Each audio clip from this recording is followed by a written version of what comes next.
Hello दोस्तों, कैसे हैं आप लोग। मैं उम्मीद करता हूं कि आप लोग अच्छे होंगे और अपने अपने तैयारियों में लगे हुए होंगे। आप लोगों को पता है 7th फेज के शिक्षक भर्ती को लेकर काफ़ी चर्चाएं चल रही हैं और न्यूज़ में भी आप लोगों को डेली अपडेट मिल रहा है। हमारे पास भी न्यूज़ का कटिंग है, आप लोग देख सकते हैं। इसमें लगभग में बहुत सारी चीज़ें क्लियर कर दी गई हैं। इसी संदर्भ को लेकर मैं यहाँ पर उपस्थित हूँ और आप लोगों से एक बार फिर से सिलेबस का डिस्कशन किया जाएगा। और जैसा कि मैंने पिछली बार वीडियो में बताया है कि सिलेबस आपका यही रहने वाला है, लेकिन यहाँ पर पेपर के अनुसार अगर मैं बात करूँ तो यहाँ पर 100 नंबर का अगर मैं बात करूँ कि क्वेश्चन पेपर आपका आना है, यानी कि 100 क्वेश्चन आनी है। तो जैसे कि मैंने वहाँ 150 बताया था, यहाँ पर आपका 100 आया है। तो जो है कि आपका सब्जेक्ट वाइज जो है कि कटौती कर दी जाएगी क्वेश्चनों में। तो 100 मार्क्स के आपके क्वेश्चन यहाँ से पूछे जाएंगे। उसके ऑल ओवर व्यू को हम लोग देखने का प्रयास करेंगे और समझने का प्रयास करेंगे कि हमारे पास कितनी वैकेंसी है और क्या क्या हमारा टारगेट है। अगर टारगेट को हम लेकर चलेंगे तो उसी के हिसाब से जो है कि सारी चीज़ें हमको सेट करना पड़ेगा और उसी डायरेक्शन में पढ़ना पड़ेगा। तभी जो है कि हम 7th फेज की शिक्षक बहाली में अपना स्थान बना पाएंगे। अदरवाइज जो है कि आपके लिए मुश्किल खड़ा हो सकती है। ये एग्जाम आप लोग जानते हैं बीपीएससी के माध्यम से लिया जाएगा। तो बीपीएससी का अगर पेपर बना रही है तो इसका मतलब ये है कि इसका क्वेश्चन का लेवल थोड़ा तो ठीक ठाक होगा।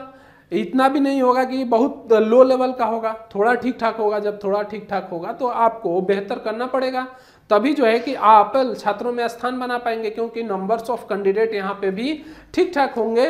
तो मैं ऐसा मान के चलता हूँ कि आपको जो है कि थोड़ी मेहनत करनी पड़ेगी। तो आइए हम लोग चीज़ों को समझते हैं और देखते हैं और समझ के ऑल ओवर एक निचोड़ निकालने का प्रयास करते हैं। तो देखिए मेरे प्यारे दोस्तों, यहाँ पे मैं लिख रखा हूँ 7th फेज टीचिंग सिलेबस 2023 क्या होगा। तो आप लोग जानते हैं, सबसे पहले पेपर के कटिंग के अनुसार आप लोग देख लीजिए कि पीआरटी की अगर मैं बात करूं, ये जो वैकेंसी है ये 6 महीना पहले जो रिक्तियां दी गई थी सरकार को, उसकी अगर मैं बात करूं तो 6 मंथ पूर्व अगर मैं बात करूं तो पीआरटी की 1 से लेकर 8 क्लास तक की अगर मैं बात करूं तो 80,257 पद जो है आपके खाली हैं। ठीक है। उच्च माध्यमिक की अगर मैं बात करूं तो 44,193, उच्च माध्यमिक की बात करूं तो 89,734 रिक्तियां जो है कि आपके पास खाली है। अब देखिए इस पेपर में ये कहा गया है भाई फाइनली कि जो भी शिक्षक होंगे वो राज्य कर्मी का दर्जा उन्हें प्राप्त होगा। इसका मतलब ये है कि उनका एचआरए, डीए, टीए सारी जो है कि अलाउंसेस आपकी जोड़ी जाएंगी। और जब अलाउंसेस जोड़ी जाती हैं तो वही सैलरी जो है कि आपकी मिलाकर 45 से 50 हज़ार के आसपास हो जाती है। अगर आपका जो है कि ग्रॉस सैलरी अगर जो है कि मान के चलते हैं हम 35 हज़ार के आसपास है, तो आप अगर पेमेंट उठा रहे हैं एचआरए वगैरह जोड़ के, इसका मतलब है कि वो 50 हज़ार के आसपास का सैलरी हो जाता है। ठीक है। तो एक बहुत ही अच्छी सैलरी, ऊपर से जो है कि आपका राज्यकर्मी का दर्जा तो बेटर है, क्योंकि ये उत्तर प्रदेश में भी लागू है और उत्तर प्रदेश के तर्ज पर अगर बिहार में भी लागू किया जा रहा है तो बिहार के सुखद भविष्य के लिए जो है कि बहुत ही बढ़िया रहेगा। क्योंकि बिहार वैसे ही शिक्षा का मामला में अगर मैं देखूं वर्तमान में तो काफ़ी पिछड़ा हुआ है। लिटरेसी रेट अगर 2011 के अनुसार देखेंगे तो बहुत कम है। और आप लोग जानते हैं कि अन्य स्टेटों का अगर लिटरेसी रेट आप लोग देखेंगे तो वहाँ पे बहुत ज़्यादा है। ठीक है। तो देखिए मेरे प्यारे दोस्तों, ये रहा आपका वैकेंसी, ये 6 महीना पहले की। अब मैं बात करूं आपसे कि क्या ये वैकेंसी बढ़ेगी, तो मेरा यस है कि हाँ यस, ये वैकेंसी बढ़ के आपकी आनी है, क्योंकि ये 6 महीना की है। वर्तमान की रिक्तियों की संख्या और इसमें जुड़ेंगी, जब जुड़ेंगी तो ये वैकेंसी बढ़ जाएगी। अब देखिए एग्जाम मार्क्स की अगर मैं बात करूं तो इस पेपर के अनुसार जो है कि आपका 100 क्वेश्चन आएंगे 100 मार्क्स के। पासिंग परसेंटाइल की अगर मैं बात करूं, यानी कि पासिंग परसेंटेज की अगर मैं बात करूं तो यूआर के लिए आपका 50% लाना अनिवार्य है। अगर 50% से 49% भी आता है तो इसका मतलब है वो छात्र फेल हो जाएगा।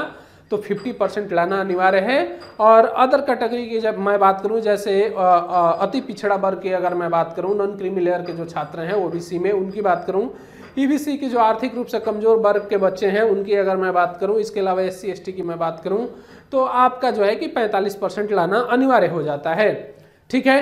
अब देखिए मेरे प्यारे दोस्तों, अब मैं बात करूं कि निगेटिव मार्किंग इसमें है, तो मैं कहूंगा नो, निगेटिव मार्किंग नहीं है। आयोग की अगर मैं बात करूं तो बीपीएससी एग्जाम कंडक्ट कराएगी।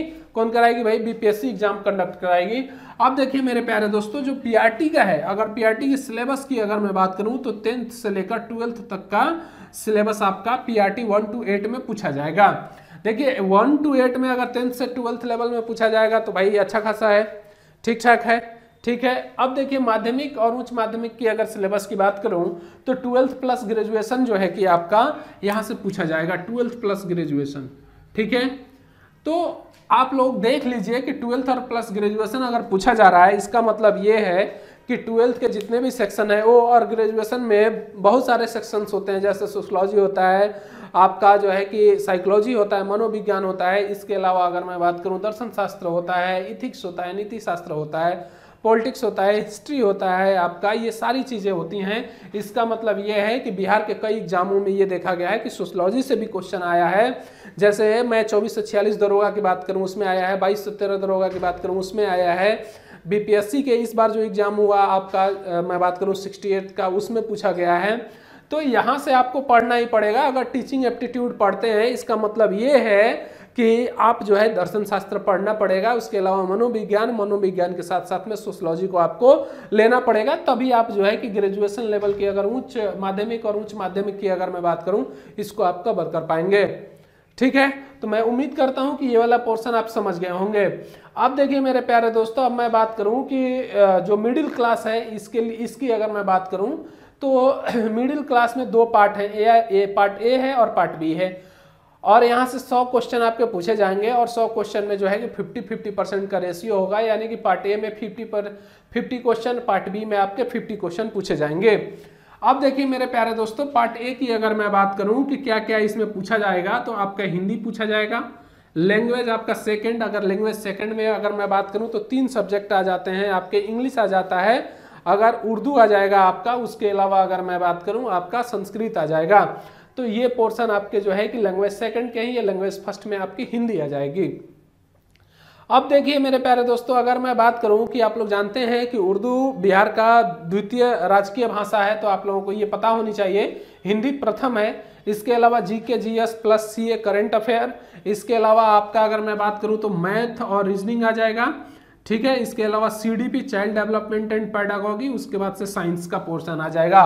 तो ये पोर्शन पार्ट ए में आपके आ जाएंगे, जो 50% क्वेश्चन होंगे, यानी कि 50 क्वेश्चन। पार्ट बी की अगर मैं बात करूं 50% की अगर मैं बात करूं तो मेन सब्जेक्ट जो आपका रहेगा उससे जो है कि यहाँ पर क्वेश्चन पूछा जाएगा 50 क्वेश्चन। तो ये जो है कि आपके लिए बहुत ही इंपॉर्टेंट हो जाता है जो मिडिल क्लास के स्टूडेंट होंगे, ठीक है। इनकी वैकेंसी भी अच्छी खासी है, तो यहाँ से जो है कि बहुत सारी चीजें आपकी कवर हो जाएंगी। अब देखिए मेरे प्यारे दोस्तों, जो हमारा प्राइमरी और जूनियर लेवल का अगर मैं बात करूं कि 1 to 5th और 6 to 8 की अगर मैं बात करूं, उसका सिलेबस क्या रहने वाला है, जैसा कि मैंने अपने पहले वीडियो में भी बताया था, आप लोग यहां देख सकते हैं जो मैं बताया हूं, ठीक है। अब देखिए प्राइमरी की अगर मैं बात करूं यहां पर, ठीक है, तो प्राइमरी लेवल में आपका लैंग्वेज फर्स्ट आएगा, और लैंग्वेज फर्स्ट में आप लोग जानते हैं क्या होता है भाई, हिंदी। लैंग्वेज सेकंड की अगर मैं बात करूं तो इंग्लिश आएगा आपका, उर्दू आएगा और संस्कृत आएगा, ठीक है। तो ये है, तो लैंग्वेज सेकंड में इसमें से कोई भी जो भी छात्र आपका चूज करना चाहे दे सकता है आसानी से। सीडीपी की अगर मैं बात करूं तो child development and pedagogy, EVS की मैं बात करूं यहाँ पर, मैथ्स और रीजनिंग की बात करूं तो यहाँ से पूछा जाएगा, और जीएस जीके प्लस सीए आपका जो है कि यहाँ से पूछा जाएगा। तो ये 1 to 5th का जो है कि आपका सिलेबस रहने वाला है। अगर थोड़ा बहुत बदलाव होता है आयोग के द्वारा तो आपको जैसे ही बदलाव होगा वैसे ही आपको हम अपडेट देंगे। देखिए ये भी वीडियो मैं बहुत लेट बना रहा हूँ, चूंकि मेरे पास थोड़ा सा वक्त की कमी होती है, और इस वजह से जो है कि सारी चीज़ें जो है कि मैं इधर से उधर, लेकिन मेरा कहने का मतलब है कि देर से आइए पर दुरुस्त होकर आइए। तो मैं वहीं होके आया हूँ आप लोगों के सामने कि देर से आया हूँ लेकिन दुरुस्त होके आया हूँ कि सिलेबस क्या रहने वाला है, ठीक है। जूनियर की अगर मैं बात करूँ 6th से लेकर 8th क्लास तक, तो लैंग्वेज फर्स्ट वही जैसा कि तैसा। अगर हिंदी की मैं बात करूँ यहाँ भी लिख दूँ मैं, लैंग्वेज में यही आपका रहने वाला है, ठीक है। सीडीपी आपकी जो है कि वही रहने वाली है जो यहाँ पर पढ़ रहे हैं। और इसके अलावा जो है कि एसएसटी की मैं बात करूँ यहाँ पर, एसएसटी और साइंस एंड मैथ, देखिए जो आर्ट से ग्रेजुएशन किया होगा उसके लिए एसएसटी है, जो आपका साइंस बैकग्राउंड से किया होगा तो साइंस एंड मैथ चूज करेगा यहाँ पर। जीके जीएस जीके और सीए जो है कि आपका वहीं रहने वाला है। बस जूनियर में अगर आपका जो है कि एसएसटी आ जाएगा किसी के लिए, तो किसी के लिए आपका साइंस एंड मैथ आ जाएगा। तो ये सिनेरियो रहा है आपका, और इस सिनेरियो को मैं उम्मीद करता हूं कि आप लोग अच्छे से समझे होंगे। अगर नहीं समझे हैं तो इसका स्क्रीनशॉट आप लोग ले सकते हैं। एसएस लेकर जो है कि आप लोग अपने पास रखिए। जब जो है कि सिलेबस आएगा तो आप लोग मिला लीजिएगा कि सिलेबस ये है या कुछ और है। थोड़ा बहुत अगर बदलाव होता है तो देखिए, मैं भी कोई आप लोगों के लिए भगवान नहीं हूँ, और जो है कि इस वजह से जो है कि कुछ चीज़ें जो है कि आपकी मैच करती हैं, कुछ चीज़ें जो है कि आपकी मैच नहीं कर पाएंगी। तो उसके लिए आपको दुखी नहीं होना है और कोई गलत कमेंट नहीं करना है। अगर गलत कमेंट करते हैं तो आप अपनी छवि को जो है कि खराब करते हैं, दूसरे की छवि को नहीं खराब करते हैं।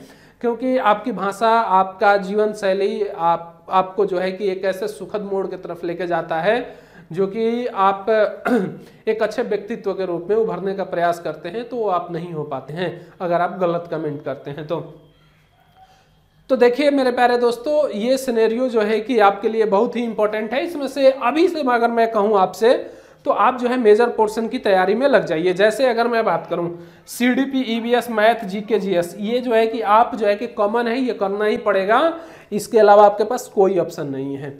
अगर आप इसको कर लेते हैं अभी से, तो ये आप जो है कि आप आगे आने वाले सिलेबस के अनुसार कर लीजिए, कोई इशू नहीं है। लेकिन अगर आप मेजर पोर्शन को करते हैं तो मेजर पोर्शन आपके लिए नंबरदायक होता है और नंबर दिला के जाता है। तो आज के लिए इतना ही, मिलते हैं अगले वीडियो में, तब तक के लिए जय हिंद।